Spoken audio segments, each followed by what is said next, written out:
Mainit na usapin ngayon mga ka-sports. Una, delikadong mapunta sa B2 division ang team ni Kai Sotto sa Japan B-League. Kapag nangyari ito, magstay pa kaya siya o lilipat na ng bagong liga? Pangalawa, nasa group of death naman ang Gilas Women, 3v3 sa darating na FIBA World Cup na makakalaban nila ang China, Germany, Italy at Latvia. May karagdagang updates tayo dito. At ang mas malaking tanong, sino ang dapat bumuo sa lineup ng Gilas Women? At ano ang magiging future ni Kai Sotto sa Japan? Kung trip mo po ang ganitong content, paiwan ng follow at pasubscribe na din. Tara po, simulan na natin.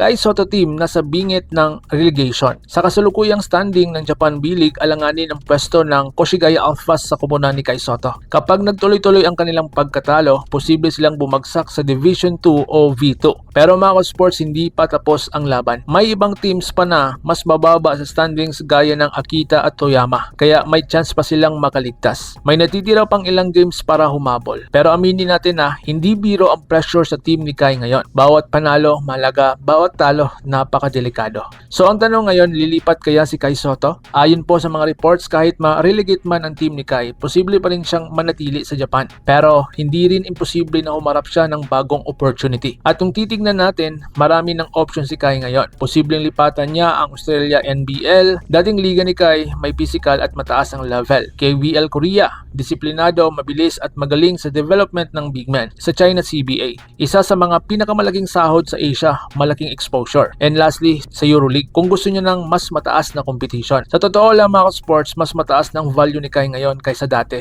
Mas mature, mas malakas, mas experience. Kaya kung lilipat man siya, marami ang interesado. So dito naman tayo kay Francis Lopez team, delikado din. Hindi lang po si Kai ang may problema, pati si Francis Lopez at ang Nagoya Fighting Eagles ay nasa alanganin din. Kaunting talo pa, pwede din silang malagay sa danger zone. Pero ang kaibahan, bagong player pa lang si Lebron sa kanyang team, kaya mas malaking chance na manatili siya kahit anong mangyari. At magandang balita rin ito para sa Gilas fans dahil patuloy siyang nag-i-improve overseas. Marami ang naniniwala na future national team wing player ito. So dito naman tayo sa Gilas Women, nasa group of death. Alam ko pinag-usapan natin to sa last video pero may idadagdag po tayo. Lumipat naman tayo sa Gilas Women 3v3. Sa darating na FIBA 3v3 World Cup sa June, napunta ang Pilipinas sa napakahirap na grupo. Kasama nila ang China, Germany, Italy at Latvia. Lahat ng bansang ito ay world class, lahat may size, lahat may system, lahat kayang manalo. Pero huwag maliitin ang Pilipinas. Dahil ang Pilipinas ngayon ay di na itinuturing na underdog matapos naging silver medal sa Asian Games at makuha nila ang last slot sa World Cup qualifiers. Kaya mainit ang momentum ng Gilas Women ngayon. Sa tingin nyo mga sports, sino kaya ang mga best player na ipapadala natin sa World Cup? So dito naman tayo sa best lineup para sa Gilas Women. Kung ako ang iyong tatanungin, ito po ang ideal na lineup. Unang-una dyan si Casey De La Rosa.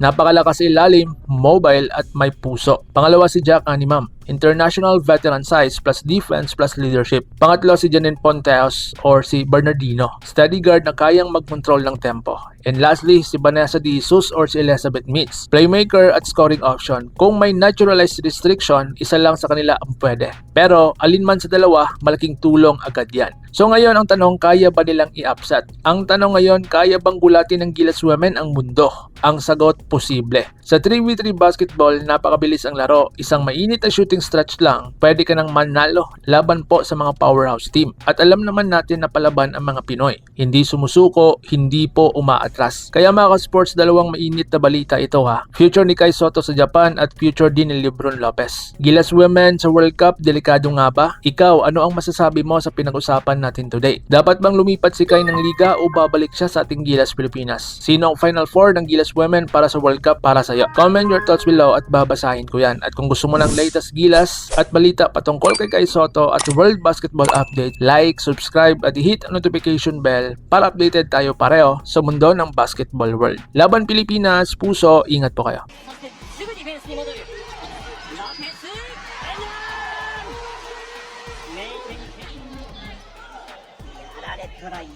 Mga ka-sports, kung hilig ninyong bumili ng mga Gilas jersey, Gilas accessories at mga gamit na pang basketball, Habang nanonood po kayo sa aking mga videos, kindly check this basket on this lower part ng ating video at magpa-pop up yung ating mga items sa gilid. Mga legit po yung mga items dyan, and see to it po na makabili po kayo ahead of time kasi meron po yung mga discounts and mga promos depende po sa seller. And also, kunting suporta din as a content creator po. Salamat!